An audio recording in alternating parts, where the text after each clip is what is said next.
Chers téléspectateurs, téléspectatrices, bienvenue dans notre émission La Voix des francophones. Cette émission vous donne la parole. Vous donne la parole, vous qui êtes francophone ici à New York. Cette émission vous donne la parole.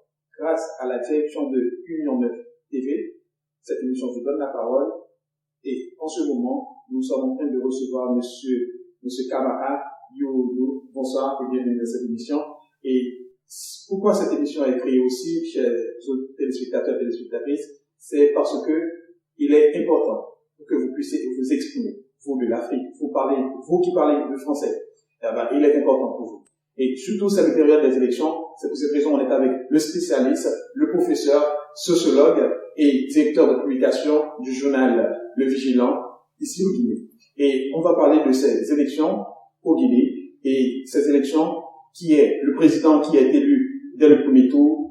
Qu'est-ce que ça vous inspire? Bonsoir encore et bienvenue dans cette émission, Monsieur Kamara. Bonsoir une fois encore et je remercie les téléspectateurs de la radio et la télévision Union TV. Ça nous inspire beaucoup de choses en matière de conception, en matière d'idées, en matière de réflexion et en matière de futur pour le pays en tant que tel. Parce que il faut se dire la vérité qu'aujourd'hui, le pays est construit sur un tissu social déchiré, à la base duquel les uns et les autres ont essayé de fonder leur popularité sur la division ethnique et ethnocentrique que mon pays est en train de connaître actuellement. Je voudrais dire que chaque candidat, par exemple, n'a la force que sur son ethnie et que certaines ethnies pensent que c'est le moment pour eux maintenant de venir au pouvoir. C'est que nous considérons en ce moment le pouvoir comme étant un gâteau que l'on va repartir de l'un à l'autre. De l'autre côté, quand vous me parlez de l'évolution, c'est que nous sommes à une phase dans laquelle nous-mêmes nous risquons de voir un jour les choses dégénérer parce que les responsables politiques ne sont pas responsables en fait. En tant que spécialiste, directeur de publication des journaux et sociologue, est-ce que ce problème qui existe vraiment en Afrique, est-ce que c'est pas un problème d'Afrique? Parce que le plus souvent quand on regarde, c'est un problème ethnique. Et ça, c'est mon clan. J'ai fait élu président pour que je sois. Est-ce que c'est pas un problème d'Afrique en général? En fait, ce n'est pas seulement un problème d'Afrique, c'est un problème général. On peut dire, ça s'inscrit dans une logique presque générale et universelle.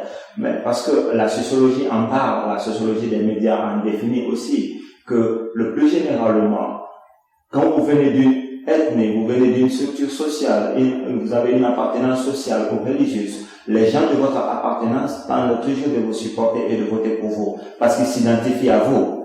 Ça, c'est une réalité. Mais vous, en tant que responsable politique, en tant que leader politique, vous devrez avoir une philosophie de mettre les gens ensemble pour le bien-être du pays. Il ne faut pas aller dans la logique que les gens vont tracer. C'est à toi de leur dire, écoutez, oui, bien sûr, mais nous avons besoin d'être ensemble. C'est-à-dire, c'est une manière de parler sans parler. Leur dire que nous avons besoin de rester ensemble si nous voulons que ce pays évolue, si nous voulons que le futur ne soit pas comme aujourd'hui. C'est ça le problème. Mais si vous ne le faites pas, vous continuez à entretenir la division sociale. Et finalement, c'est pourquoi vous voyez dans la plupart des cas, c'est une guerre ethnique qui ramène, non seulement il y a un qui va à la CPI, un président qui va à la CPI, un autre qui reste, et c'est des sangs, c'est des morts. Et en tant que, puisque vous avez votre journal, votre propre journal, et en tant que sociologue aussi, vous allez vous donner vos opinions, vos idées sur ces élections qui ont déroulé. D'après vous, est-ce que ces élections étaient crédibles, libres et honnêtes? Bien, c'est ça le problème. Crédible, je dirais, d'une certaine manière, non. Honnête, je dirais que je ne suis pas d'accord. Je ne donne que mon point de vue, mais je pourrais dire libre, ces élections ne l'ont pas été. Pourquoi? Parce que dans la plupart des cas, et des journalistes, et des observateurs internationaux, et des responsables locaux ont observé, et les représentants des différents partis politiques ont observé une certaine forme de fraude dans